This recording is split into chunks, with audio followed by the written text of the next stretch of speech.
നമസ്കാരം, ഭാരത് ലൈവിലേക്ക് സ്വാഗതം. കഴിഞ്ഞ 2 വർഷം മുമ്പ് വരെ കേരളത്തിൽ ഒരു മൂന്നാം ഊഴം പിണറായി വിജയന് കിട്ടുമെന്നും അല്ലെങ്കിൽ ഇടതുപക്ഷത്തിന് കിട്ടുമെന്നും ഒരിക്കലും ഇടതുപക്ഷത്തിന് ഒരു ബദൽ ഉണ്ടാവില്ല എന്നൊക്കെയുള്ള ചിന്ത കേരളത്തിലെ ജനങ്ങൾക്കുണ്ടായിരുന്നു. അതിന് കാരണം ശബരിമല സമരം ഉണ്ടായിട്ടും ശബരിമലയിലെ സ്ത്രീ പ്രവേശനവുമായി ബന്ധപ്പെട്ട വിഷയങ്ങളൊക്കെ നടക്കുമ്പോൾ നടന്ന തെരഞ്ഞെടുപ്പുകൾ പലതിലും ഇടതു മുന്നണിക്ക് വലിയ തട്ടുകേടില്ലാതെ പോകാൻ കഴിഞ്ഞു. പാർലമെന്റ് തെരഞ്ഞെടുപ്പിൽ മാത്രമാണ് വലിയ പ്രതിസന്ധി ഉണ്ടായത്. എങ്കിൽ പോലും വലിയ പ്രതിസന്ധികളൊന്നും കൂടാതെ മുന്നോട്ട് പോകാൻ കഴിഞ്ഞു എന്നുള്ളത് ഇടതുപക്ഷത്തിന് വലിയ ആത്മവിശ്വാസമായിരുന്നു. എന്നാൽ കഴിഞ്ഞ 1.5 വർഷത്തിനിടയിൽ പല അഴിമതികളും ചർച്ച ചെയ്യപ്പെട്ടു. BJPയുടെ പ്രവർത്തനം കൂടുതൽ മെച്ചപ്പെട്ടു.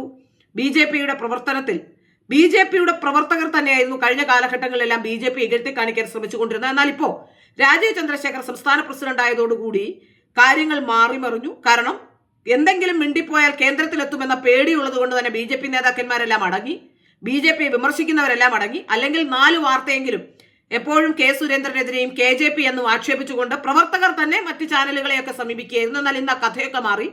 രാജീവ് ചന്ദ്രശേഖറെ ശരിക്കും പേടിക്കുന്നുണ്ട്. കാരണം കേന്ദ്രവുമായി രാജീവ് ചന്ദ്രശേഖറിനുള്ള ബന്ധം കൊണ്ട് BJP പ്രവർത്തകർ പലരും പേടിച്ചു തുടങ്ങിയതോടെയാണ് കാര്യങ്ങൾക്ക് മാറ്റമുണ്ടായത് എന്നാണ് എനിക്ക് തോന്നുന്നത്. ഏതായാലും തദ്ദേശ തെരഞ്ഞെടുപ്പും അതിനെ തുടർന്ന് ഇപ്പോൾ ആന്റണി രാജുവിന്റെ ആ വിധിയും ശബരിമലയിലെ എല്ലാം അടിച്ചു മാറ്റിയതും സ്വർണ്ണമടക്കം അയ്യപ്പനെ പോലും അടിച്ചു മാറ്റിയെന്ന സംശയം പോലും നിലനിൽക്കുന്നതുമൊക്കെ വലിയ പ്രതിസന്ധി CPM ഉണ്ടാക്കുന്നുണ്ടെന്ന് നമുക്ക് മനസ്സിലാക്കാൻ സാധിക്കുന്നു. അതെങ്ങനെ മനസ്സിലാകുമെന്ന് ചോദിച്ചാൽ അതിലെ ഏറ്റവും പ്രധാനപ്പെട്ട കാര്യം ഇപ്പോൾ സ്ഥാനാർത്ഥിത്വവുമായി ബന്ധപ്പെട്ട ചർച്ചകൾ നടക്കുകയാണല്ലോ. ഈ തെരഞ്ഞെടുപ്പ് ഒരു മൂന്നാം ഊഴത്തിനെ കുറിച്ച് പറയുന്നതേയില്ല. ഇടതുപക്ഷം പോലും ഒരു മൂന്നാം ഊഴം സാധ്യമാകുമെന്ന് പറയുന്നതേയില്ല. വീണ്ടും പിണറായി വിജയനെ കളത്തിലിറക്കാനുള്ള ശ്രമമാണ് നടത്തുന്നത്. അവർക്ക് പിണറായി വിജയൻ അല്ലാതെ മറ്റൊരു ഓപ്ഷൻ ഇല്ല. കാരണം ആകെ ഭരണമുള്ളൊരു സംസ്ഥാനം എന്ന രീതിയിൽ പിണറായി വിജയനെ മുമ്പോട്ട് നിർത്തി കാണിക്കാം എന്നുള്ളതല്ലാതെ ഒരു പ്രശ്നവും ഇല്ല. മാത്രമല്ല പിണറായി വിജയൻ ഇരിക്കുന്നതുകൊണ്ട് ഗുണമുണ്ട്. ഇങ്ങനെ ഏത് തരത്തിലുള്ള പ്രശ്നമുണ്ടായാലും പിടിച്ചു നിൽക്കാൻ ഒരു കപ്പാസിറ്റിയുള്ള നേതാവ് അവർക്ക് ഉണ്ടാകും എന്നുള്ളത് കൊണ്ട് തന്നെയാണ് പിണറായി വിജയൻ ഇങ്ങനെ കൊണ്ടുപോകുന്നത്. ശബരിമലയിലെ യുവതി പ്രവേശനമാണെങ്കിലും വേറെ ആരാണെങ്കിലും പതറിപ്പോകേണ്ട സാഹചര്യമായിരുന്നു. ഇപ്പോൾ ഈ സ്വർണ്ണക്കൊള്ളയുമായി ബന്ധപ്പെട്ട് പ്രശ്നങ്ങളൊക്കെ നടക്കുമ്പോഴും അതുപോലെ തന്നെ നയതന്ത്ര മേഖല സ്വർണ്ണക്കടത്തടക്കമുള്ള വിഷയങ്ങൾ നടക്കുമ്പോഴും ഒന്നും ബാധിക്കുന്നില്ല എന്ന മട്ടിൽ ഇറങ്ങി നിൽക്കാൻ ഒരു നേതാവ് CPMനുള്ളത് പിണറായി വിജയൻ തന്നെയായിരുന്നു. അതുകൊണ്ട് തന്നെയാണ് എന്തൊക്കെ സംഭവിച്ചാലും ഞാൻ അനങ്ങില്ല എന്ന ധാർഷ്ട്യം കാണിച്ചുകൊണ്ടാണ് കഴിഞ്ഞ കാലഘട്ടങ്ങളിലായിരുന്നത്. പക്ഷെ ആ ധാർഷ്ട്യത്തിന് തിരിച്ചടി ജനങ്ങൾ കൊടുത്തു തുടങ്ങിയെന്ന് ഈ തദ്ദേശ തെരഞ്ഞെടുപ്പോടുകൂടി മനസ്സിലാക്കാനും ഇടതുപക്ഷത്തിന് സാധിച്ചു. ഇപ്പോ ചർച്ച നടന്നുകൊണ്ടിരിക്കുകയാണ് സ്ഥാനാർത്ഥി നിർണയവുമായി ബന്ധപ്പെട്ട്. അവിടെ ആദ്യം ഈ വിഷയത്തിൽ ഒരു പ്രതികരണം നടത്തിയ BJPയാണ്. BJPയുടെ സ്ഥാനാർത്ഥി നിർണയം ഒന്നും ആയിട്ടില്ല. പക്ഷേ രാജീവ് ചന്ദ്രശേഖർ ആദ്യം തന്നെ താൻ നേമത്ത് മത്സരിക്കും എന്ന് പറഞ്ഞു കഴിഞ്ഞു. നേമത്തെ സംബന്ധിച്ച് നമുക്കറിയാം, നേമത്ത് ആദ്യമായി BJP താമര വിരിയിച്ച സ്ഥലമാണ് നേമം. ഒരു നിയമസഭാ മണ്ഡലത്തിൽ താമര വിരിയിച്ച സ്ഥലമാണ്. O രാജഗോപാൽ നല്ല ഇമേജ് ഉള്ള ഒരാളായിരുന്നു. പക്ഷെ O രാജഗോപാലിന് ആ ഇമേജ് നിലനിർത്തിക്കൊണ്ട് ആ നേമം കോൺസ്റ്റിറ്റ്യുവൻസിയിൽ നന്നായി ഫലപ്രദമായി ഒരുപക്ഷെ അവിടെ പ്രവർത്തിക്കാൻ കഴിഞ്ഞോ എന്ന, കാരണം അദ്ദേഹത്തിന് പ്രായമായിരുന്നു, അപ്പോൾ അദ്ദേഹത്തിന് പ്രവർത്തിക്കാൻ കഴിഞ്ഞോ എന്നുള്ള ചോദ്യം കൂടി പ്രസക്തമാവുകയാണ്. അതുകൊണ്ട് തന്നെയാണ് 2ാം തവണ ആ സീറ്റ് കിട്ടാതെ പോയത്. എന്നാൽ ഈ തവണ ആ സീറ്റ് തിരിച്ചു പിടിക്കാനുള്ള ശ്രമത്തിലാണ് BJP. ആദ്യം മുതൽ തന്നെ BJP നേമം കോൺസെൻട്രേറ്റ് ചെയ്തുകൊണ്ട് പ്രവർത്തിക്കുന്നുണ്ട്. നേമത്ത് സംസ്ഥാന അധ്യക്ഷനായ രാജീവ് ചന്ദ്രശേഖർ സ്വയം താനായിരിക്കും അവിടെ സ്ഥാനാർത്ഥി എന്ന് പ്രഖ്യാപിക്കുകയും ചെയ്തു. അതോടുകൂടി തദ്ദേശ തെരഞ്ഞെടുപ്പിന്റെ ഫലം കൂടി വന്നതോടുകൂടി എല്ലാ തരത്തിലും വലിയ പ്രതിസന്ധിയിലേക്കാണ് ഇപ്പോൾ ഇടതുപക്ഷവും പോയിട്ടുള്ളത്. വലതുപക്ഷത്തിന് കുറച്ചൊക്കെ തിരുവനന്തപുരം നഗരസഭയിൽ അടക്കം നില മെച്ചപ്പെടുത്താൻ കഴിഞ്ഞു. സംസ്ഥാനമൊട്ടാകെ ഒരു വലതു തരംഗമുണ്ട് എന്ന് അവർക്ക് മനസ്സിലാക്കാനും സാധിച്ചു. അതുകൊണ്ട് തന്നെ നമുക്ക് മനസ്സിലാക്കാൻ സാധിക്കുന്ന പ്രധാനപ്പെട്ട വിഷയങ്ങൾ, ഇപ്പോൾ ഏറ്റവും പ്രതിസന്ധിയായത് ആന്റണി രാജുവിന്റെ ഇപ്പോഴുള്ള ജയിൽവാസം സംബന്ധിച്ചുള്ള വിഷയങ്ങളാണ്. ആ വിഷയങ്ങൾ അവിടെ നിൽക്കുന്നു. നേമത്ത് മത്സരിക്കാൻ താനില്ല എന്ന് ശിവൻകുട്ടി വ്യക്തമാക്കുന്നു. നേമം വിട്ട് നേരെ CPM ഈ സീറ്റ് തിരുവനന്തപുരം തിരിച്ചെടുക്കാനുള്ള ശ്രമം നടത്തുന്നു. നേമം വിട്ട് തിരുവനന്തപുരത്തേക്ക് വരാനുള്ള നീക്കമാണോ ശിവൻകുട്ടി നടത്തുന്നതെന്ന് സംശയമുണ്ട്. കാരണം ശിവൻകുട്ടിയെ സംബന്ധിച്ചിടത്തോളം ഇപ്പോൾ ഒരു പേടി ഉണ്ടായിരിക്കുന്നു എന്നാണ് മനസ്സിലാക്കാൻ സാധിക്കുന്നത്. കാരണം സംസ്ഥാന പ്രസിഡന്റ് അവിടെ മത്സരിക്കുമ്പോൾ തീർച്ചയായും ശിവൻകുട്ടിയെ പോലെ ഒരാൾ അവിടെ മത്സരിച്ചാൽ വിജയിക്കും എന്നൊക്കെ കരുതാൻ കഴിയില്ല. ആ ഒരു അവസ്ഥയിൽ തൻ്റെ ഒരു പൊസിഷൻ സേഫ് ആക്കാനുള്ള ശ്രമമാണോ ശിവൻകുട്ടി നടത്തുന്നതെന്ന് നമുക്ക് മനസ്സിലാക്കാൻ സാധിക്കുന്നില്ല. ഏതായാലും ശിവൻകുട്ടി മത്സരിക്കുന്നില്ല, താൻ ഇപ്രാവശ്യം മത്സര രംഗത്തേക്കില്ല എന്ന് പറയുമ്പോഴും പാർട്ടി അവിടെ നിശ്ചയിച്ചാൽ മത്സരിക്കുമെന്ന് തന്നെയാണ്. ഏതായാലും നേമവും വട്ടിയൂർക്കാവും വലിയ പ്രതിസന്ധി ഇടതുമുന്നണിയുടെ മുന്നിലുമുണ്ട്. അപ്പോൾ ഇടതുമുന്നണിയുടെ മാത്രമല്ല വലതുമുന്നണിയുടെ ഒരു പ്രതിസന്ധി ഘട്ടം കൂടിയാണ് വട്ടിയൂർക്കാവ് നിയമവും. വട്ടിയൂർക്കാവിൽ കെ മുരളീധരനെ മത്സരിപ്പിക്കും എന്നാണ് പറയുന്നത്. ഒരുപക്ഷെ കെ മുരളീധരനെ നിയമത്തേക്ക് മത്സരിപ്പിക്കാനുള്ള ശ്രമങ്ങളും നടക്കുന്നുണ്ടോ എന്ന സംശയമുണ്ട്. പക്ഷേ ഇത്തവണ അത്തരമൊരു ശ്രമത്തിന് മുരളീധരൻ തയ്യാറാകുമോ എന്ന് കണ്ടറിയണം.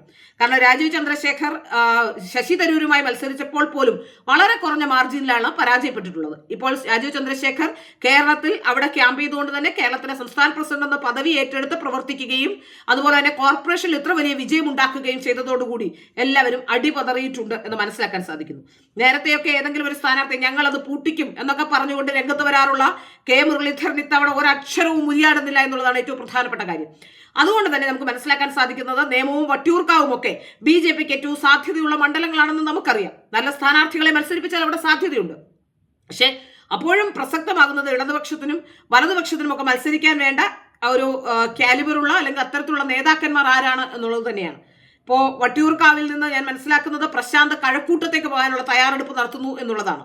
വട്ടിയൂർക്കാവ് പ്രതിസന്ധിയിലേക്ക് പോകുമെന്ന പ്രശാന്തിന്റെ തിരിച്ചറിവാണോ എന്ന് മനസ്സിലാക്കാൻ സാധിക്കുന്നില്ല. ഏതായാലും കഴക്കൂട്ടത്തേക്ക് ചേക്കേറാൻ ഒരുങ്ങുകയാണ് എന്ന് മനസ്സിലാക്കാനും സാധിക്കുന്നു.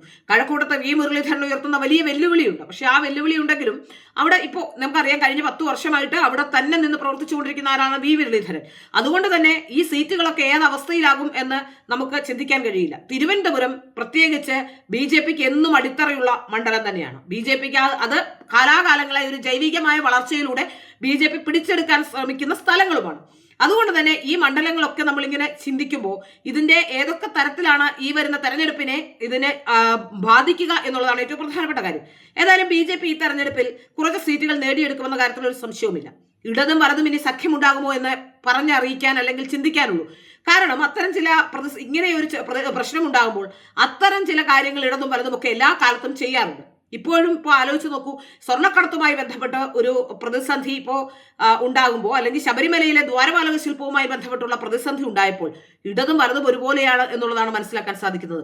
സോണിയാഗാന്ധിയുടെ അടുത്തേക്ക് എത്തുകയും ആ വിഷയം സോണിയാഗാന്ധിയുടെ അടുത്തേക്ക് എത്തിയപ്പോൾ വലത് കേന്ദ്രങ്ങൾ അല്പം തീവ്രത കുറച്ചിട്ടുണ്ട്. MA ബേബി പറയുന്നത് സോണിയാഗാന്ധിക്കെതിരെ കൈവിരൽ ചൂണ്ടാനില്ല എന്നുള്ളതാണ് ഇപ്പോൾ പറയുന്ന കാര്യം. ഏതായാലും ഇവരാരും കൈവിരൽ ചൂണ്ടിയില്ലെങ്കിലും കൈവിരൽ ചൂണ്ടാനില്ല എന്നൊക്കെ പറയുന്നതും പരസ്പരം അങ്ങോട്ടും ഇങ്ങോട്ടും സഹകരിച്ചുകൊണ്ട് മുന്നോട്ട് പോകാനുള്ള നീക്കമാണെന്നാണ് നമുക്ക് മനസ്സിലാക്കാൻ സാധിക്കുന്നത്. എല്ലാ കാലത്തും ഇങ്ങനെയൊക്കെ തന്നെയാണ്. കേരളത്തിൽ BJP എപ്പോഴും ജയിക്കാൻ സാധ്യതയുള്ള മണ്ഡലങ്ങളിൽ ഇടതും വലതും ഒരുമിച്ച് നിൽക്കുകയാണ് പലപ്പോഴും ചെയ്യാറുള്ളത്. അതുകൊണ്ട് തന്നെ ആ പ്രതിസന്ധിയെ മറികടക്കാനുള്ള നീക്കങ്ങളാണ് BJPയുടെ ഭാഗത്തു നിന്ന് ഇനി ഉണ്ടാവേണ്ടത്. അത്തരത്തിലുള്ള പ്രതിസന്ധികൾ ഉണ്ടാവാം, പക്ഷെ അപ്പോഴും അതിലേറെ വിജയം കൈവരിക്കാൻ കഴിയണം. എനിക്ക് മനസ്സിലാക്കാൻ സാധിക്കുന്ന മുതിർന്ന നേതാക്കന്മാരല്ല, വർഷങ്ങളായി 10, 15, 20 തെരഞ്ഞെടുപ്പിൽ മത്സരിച്ചിട്ടുള്ള മുതിർന്ന നേതാക്കന്മാരെ തന്നെ ഇത്തവണ വീണ്ടും കളത്തിലിറക്കാനുള്ള നീക്കമാണ് BJP നടത്തുന്നത് എന്നുള്ളതാണ്. യഥാർത്ഥത്തിൽ ഈ മുതിർന്ന നേതാക്കന്മാരൊക്കെ ഏതാണ്ട് ഒരു 15, 20 വർഷമൊക്കെ ആയിട്ടാണ് ഇത്രയും വോട്ടുകളൊക്കെ ഇങ്ങനെ സമാഹരിച്ചു കൊണ്ടുവന്നിട്ടുള്ളത്. അല്ലാതെ ഒരു പെട്ടെന്ന് വന്ന് വോട്ട് സമാഹരിക്കാൻ കഴിവുള്ള ഒരാളെയും BJPക്ക് കണ്ടെത്താൻ കഴിയുന്നില്ല എന്നുള്ളതാണ് ഏറ്റവും പ്രധാനപ്പെട്ട കാര്യം.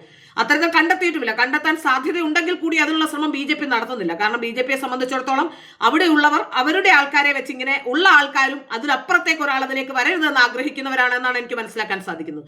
അതുകൊണ്ട് തന്നെ വരുന്ന തെരഞ്ഞെടുപ്പിൽ എങ്ങനെയൊക്കെ ആയിരിക്കും നീക്കങ്ങൾ എന്നുള്ളതിനെ കുറിച്ച് നമുക്ക് വ്യക്തമല്ല.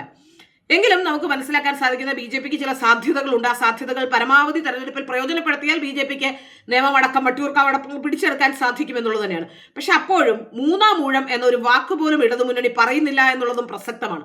പക്ഷേ കോൺഗ്രസ് തികഞ്ഞ ആത്മവിശ്വാസത്തിലാണ്. വനിതകൾക്കും പുതുമുഖങ്ങൾക്കും അവസരം നൽകുമെന്ന് കോൺഗ്രസ് പറയുന്നു. അപ്പോൾ കോൺഗ്രസിനെ സംബന്ധിച്ചിടത്തോളം കോൺഗ്രസ് വളരെ ആത്മവിശ്വാസത്തോടെ, UDF വളരെ ആത്മവിശ്വാസത്തോടെ മുന്നോട്ട് പോകുന്നു എന്ന് തന്നെയാണ് നമുക്ക് മനസ്സിലാക്കാൻ സാധിക്കുന്നത്. ഏതായാലും നേമത്ത് മത്സരിക്കാൻ പോലും താനില്ല എന്ന് ശിവൻകുട്ടിയെ പോലൊരു നേതാവ് പറയുമ്പോൾ പരാജയ ഭീതി മണത്ത് ഒളിച്ചോടുന്ന അവസ്ഥയാണ് ഇപ്പോൾ ശിവൻകുട്ടിക്ക് അടക്കമുള്ളത് എന്നാണ് മനസ്സിലാക്കാൻ സാധിക്കുന്നത്.